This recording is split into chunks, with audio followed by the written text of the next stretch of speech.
मुळामध्ये 7वीच्याच मुलांना नेणार आहे हे आम्हाला कळलेलं आहे आणि 2.25 कोटी रुपये ह्याच्यावरती एका दिवसासाठी खर्च होणार आहे. याच्यासाठी लागणारी माहिती किंवा गटनेत्यांमध्ये याच्यावर चर्चा काय मला समजत नाही आहे. हम करे सो कायदा काय मुंबईत मांडलंय आणि तुम्ही एवढा मोठा खर्च करणार आहात तर तुमच्याबरोबर असलेल्या सभागृहामध्ये असलेले सगळेच गटनेते यांच्याबरोबर चर्चा नाही, कुठेही काही नाही. मन मानेल तसा मुंबईकरांचा पैसा वाटेल त्या ह्याला गोष्टीला सहल आहे ना. मग सहलीला मुलांना एक दिवसाला नेता येणार तर केशव सृष्टी ही काय किती चांगली किती वाईट मी बोलायला उभीच नाही, पण तीच का हा पण प्रश्न लोक आता विचारतायत. त्यात करून जेव्हा तुम्ही हे सगळं ठराव करता तेव्हा असे किती पर्याय तुमच्या समोर होते जे तुम्ही नेमले, ज्यांच्यामुळे हा प्रस्ताव आलाय ते मुळातच प्युअरली RSS आहेत, हे कोणी नाकारत नाही. तरीसुद्धा मुलांना काहीतरी शिकायचं आहे किंवा मुलांना काहीतरी दाखवायचं आहे, काहीतरी चांगलं. निश्चित केशवसृष्टी तुमची मी अजून पाहिली नाही, पण ऐकी होते चांगली आहे. मग तुम्ही कारणं काय देताय तर संपूर्ण आयुर्वेद प्लांट, बरोबर ना साईनाथ, आयुर्वेदचे प्लांट आम्ही दाखवतोय. मला सांगायचं आहे या पोद्दारमध्ये चला आमच्या हॉस्पिटलमध्ये, ज्याला नरवेल्याचा पाला म्हणतात, अतिशय दुर्मिळ नरवेल, नावच मुळात नरवेल, प्रसूती झाल्यानंतर ब्लिडिंग वगैरे जास्त होतं त्यावेळेला ते अशा अनेक दुर्मिळ तिथे प्लांट आहेत. खूप लांब जायची गरजच नाही, चाली पण आपण जाऊ शकतो. भाईंदर, मुंबई ते भाईंदर किती 45-48 खूप 50 किलोमीटर एका दिवसाचं आहे. 2.25 कोटी किती मुलं आहेत तर 30,000 एका मुलामध्ये. एका मुलाच्या मागे खर्च किती तर 803 काय समथिंग असं येत आहे. 800 रुपयात दिवसभरात तो बसने प्रवास करेल, त्याला काहीतरी खायला द्याल त्याला, तरी एका मुलावर 800च्या वर. बरं ती मान्यता सगळ्यांची घेतली का तर नाही. मग सभागृह काय कोण किती छान किंवा कोण हे बघायला आम्ही येतो का. जसा तुम्हाला वाटतं आम्हालाही वाटतं मुंबईकरांच्या मुलांनी चांगलं बघितलं पाहिजे, मग मुंबईकरांच्या मुलांनी चांगलं बघायला पाहिजे. तर अशा अनेक गोष्टी आहेत की ज्या मुंबईकरांच्या मुलांनी बघितलं पाहिजे. अगदी उदाहरण देते, आत्ता पाण्याची टंचाई मुंबईत आहे, पण जे पाणी येतं ते जगात 1 नंबरचं पाणी म्हणजे मुंबई आहे. आणि मुंबईच्या पाण्याचा जो फिल्टर आहे, म्हणजे फिल्टर होण्याची प्रक्रिया आहे, एकदा मुलगा बघेल ना एखादा विद्यार्थी, तो विद्यार्थी सखोल त्याच्यावरती विचार करेल. चमचाभर पण पाणी तो बाहेर टाकणार नाही. आपल्याला संस्कारच द्यायचे तर पहिले ते देऊया ना. आता मला 3,000 विद्यार्थ्यांमध्ये कुठल्या माध्यमाची मुलं आहेत, मराठी, इंग्लिश, हिंदी, उर्दू, गुजराती, आम्हाला माध्यमं पण कळली पाहिजे. सरसकट सगळी माध्यमं म्हणजेच मराठी, गुजराती, हिंदी, उर्दू, बाकी सगळी मुलं नेत असताल आहात का तर माझ्या माहितीनुसार याचा अर्थ की आम्हाला काहीतरी महानगरपालिकेच्या बेनिफिटमधनं आमच्या पक्षाला मिळवायचं आहे. सरळ सीधा कट. असे आयुर्वेद प्लांट दाखवायचे, हे दाखवायचं आहे ते दाखवायचं आहे, दाखवा ना मुलांना. तिकडे जाऊन तुम्ही त्यांना दिवसभर ठेवणार आहात. आज आमचा सगळ्यांचा ह्याच गोष्टीला विरोध आहे. पहिल्या आधी सखोल आमच्याबरोबर चर्चा करा. डायरेक्ट तुम्ही उद्या येईल मला वाटतं स्टँडिंगला, तिथं तर बोलणारच.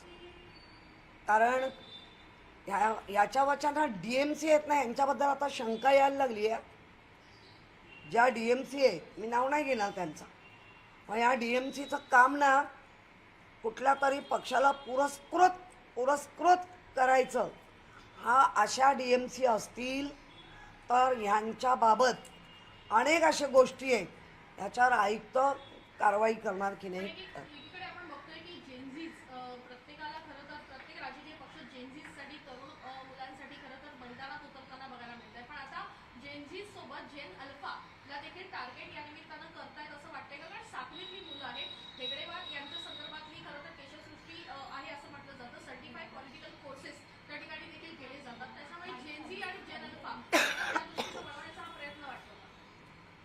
ज्या पद्धतीने जंतर मंतर जे काय मैदान आहे, हे जंतर मंतर झाले आणि आता अल्फा झेंजी यांच्या मागे लागले. कळून चुकलं.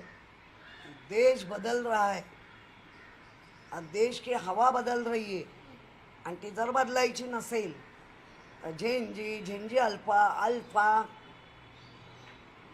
किंवा आता हळूहळू मला डाऊट आता यायला लागलाय, हळूहळू ना गरोदर स्त्रियांना पण यांचे ट्रेनिंग सेंटर निघतील आणि त्या ट्रेनिंग सेंटरमध्ये म्हणजे असेच कोणाचे ना कोणाचे पैसे घेऊन, मला म्हणायचे महानगरपालिका कधी जात धर्म पंथ न बघता काम करत आली आहे. आणि ह्या ज्या DMC आहेत ह्या नेहमीच एका पक्षाला पुरस्कृत असतील तर यांना महानगरपालिकेचा पगार द्यायचा का? यांना महापालिकेचे पैसे घेऊन वेगवेगळी जर कामं घडवायची असतील तर यांना महापालिकेत का ठेवायचं? जा ना तुम्ही बाबा, तिकडे पगारावर नोकऱ्या करा. तुम्ही आमच्या मुंबईकरांच्या महानगरपालिकेच्या पैशावर एका पक्षाचं तुम्ही ब्रँडिंग करणार, हे ब्रँडिंग आहे. आणि आता मोठा झेंजी येत नाही, मोठ्या झेंजीला कळून चुकलं आहे. आमचं म्हणणं आहे तुम्ही जीवसृष्टीला न्या, नाही तर आणखीन केशवसृष्टीला न्या. मग अशा महानगरपालिकेचा पैसा न वापरता तुमचे करा. आणि यांच्या पालकांना आधी विचारा, पालकांचे म्हणणं ऐक. सहलीला नेतो म्हणतील आणि नेत असतील तर अनेक पालक पण म्हणतील की आमच्या मुलांवर अशा पद्धतीने नेऊन एका दिवसात त्यांची यातायात होणार आहे. कारण ते काय कमी ह्याच्यातलं नाही, पळवत राहतील पोरांना, पळा पळा असं नाही पाहिजे. सहल आहे म्हणजे आम्ही पण त्या अवस्थेतून गेलेलो आहोत. सहल म्हटलं की 8 दिवस झोप नाही लागत. 1 दिवसाची असली तर काय घेऊ, कसं घेऊ, कुठली टोपी घेऊ, कुठले कपडे घेऊ, कुठलं म्हणजे युनिफॉर्मच असतो पण तरी पण नवीन बूट पाहिजे, नवीन डबा पाहिजे, हे म्हणजे अतिशय एक उत्साह. त्यामुळे मला वाटतं त्या उत्साहाला जाणून बुजून कुठच्या तरी विचारांचं न लेबल लावता निखिल आनंद त्यांना घेऊ दे.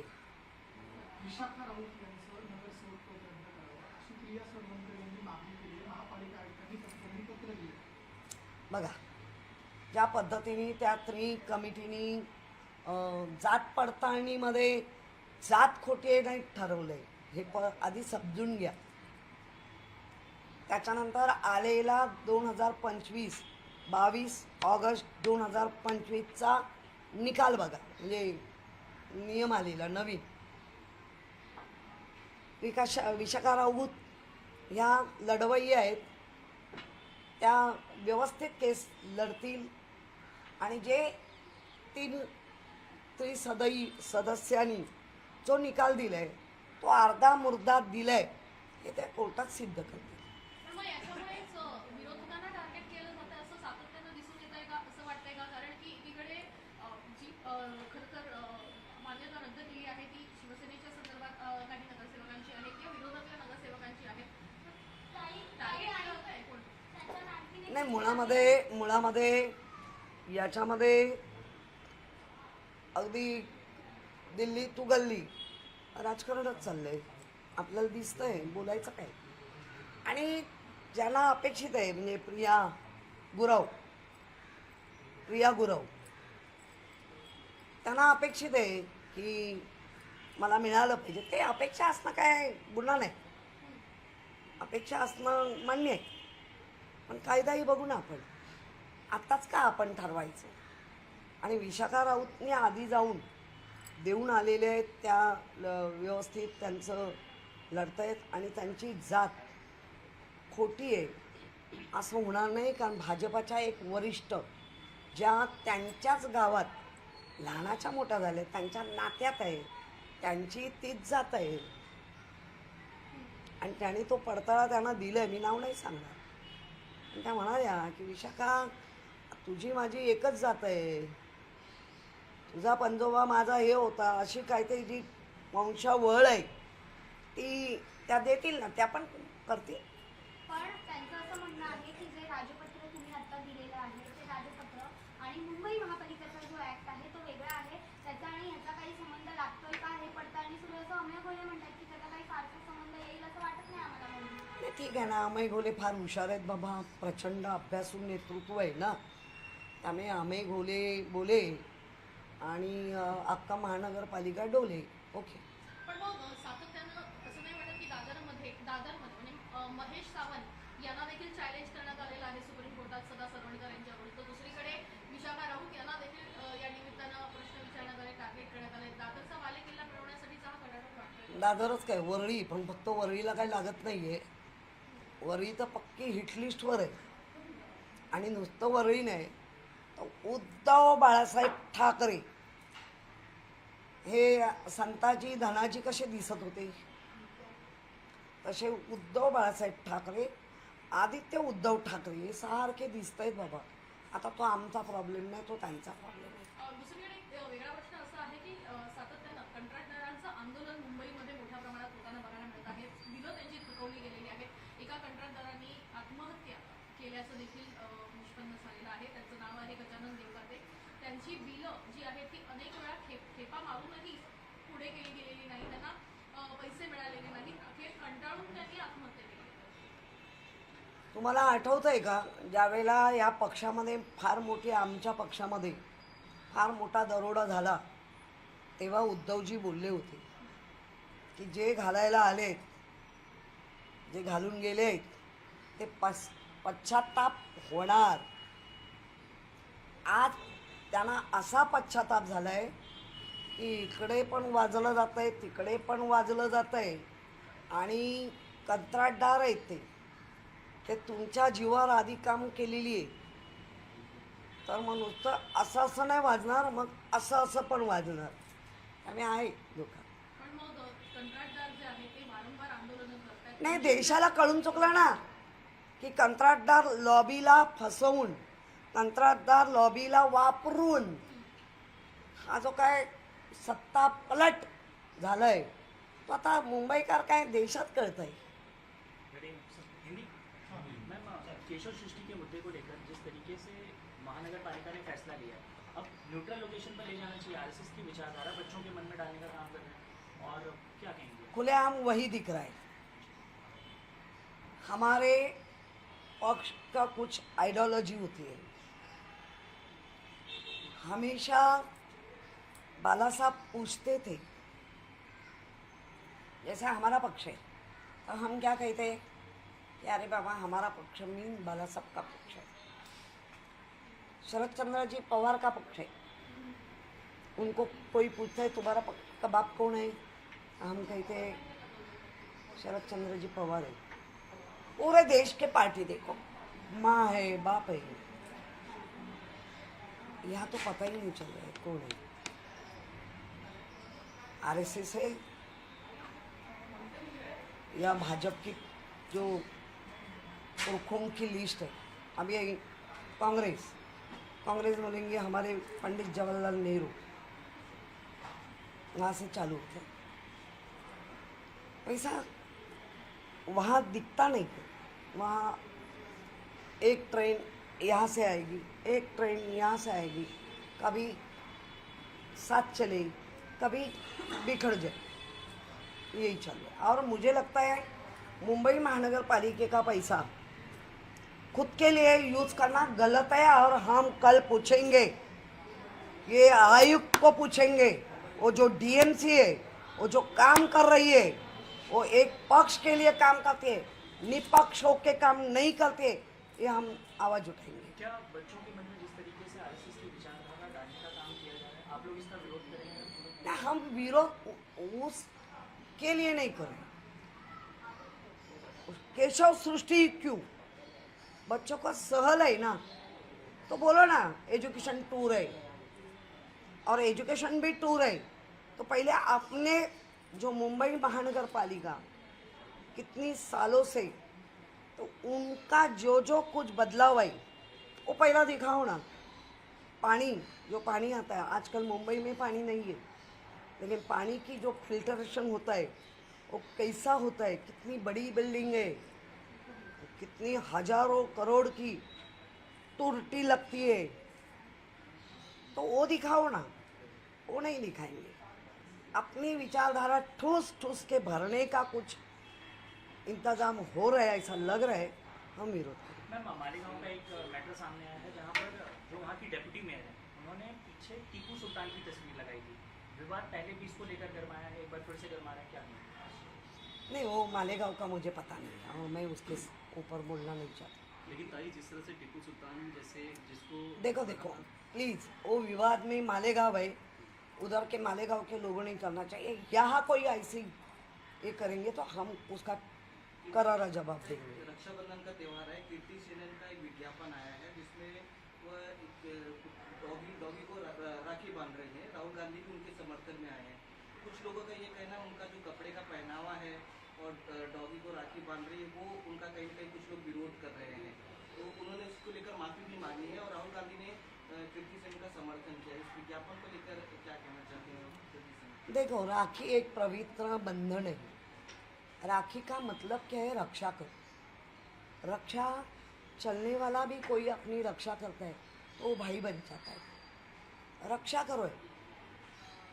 रानी ने जब भी उनके ऊपर हमला हुआ तो उन्होंने राखी भेजी कि मेरा रक्षा करो। तो मुझे लगता है मैं उसका समर्थन नहीं करती वो डॉगी का, लेकिन एक जीव दूसरे जीव को प्रेम देता है, कुछ रक्षा, और डॉग तो रक्षा ही करता है, क्यों आगे पीछे लेके घूमते हैं, तो ज़्यादा भरोसा तो उनके ऊपर रहता है। हमारे पंतप्रधान हो या राष्ट्रपति हो या बाहर के कोई भी आते हैं तो पहला उनको घुमाया जाता है, क्योंकि उनके ऊपर भरोसा रहता है, वो रक्षा करते हैं। हमारे घर में डॉग है ना, मैं खुलेआम कहना चाहती हूँ कि मेरे घर में जो डॉग है अभी 13 साल का है, मेरी लड़की, मेरी बहू और मेरी अभी पोती उसको राखी बनती है, उसको भावबीज करती है, मीन एक प्यार है। और वो भी जब वो कोच पे 2-3 बार ऐसा हुआ, हमारा ध्यान नहीं था, वो गिरने वाली थी तो कोच के ऐसा जाके खड़ा हुआ कि जो पढ़ते पढ़ते उसको बचाया। तो भाई क्या खाली बोल नहीं सकता है, डॉग करके उसका अपमान मत करो। ताई, लेकिन जो एमपीएससी का एक एग्जाम था जो ड्रग इंस्पेक्टर, वो रद्द किया जा चुका है, क्या कहना चाहिए? तो क्या ये नीट परीक्षा कैंसिल होने के बाद, इतना सब नीट होने के बाद झेंजी, अल्फा झेंजी सब याद आता है, लेकिन जो सिस्टम है वो करेक्ट करने की याद नहीं आते। क्या बोलूँ?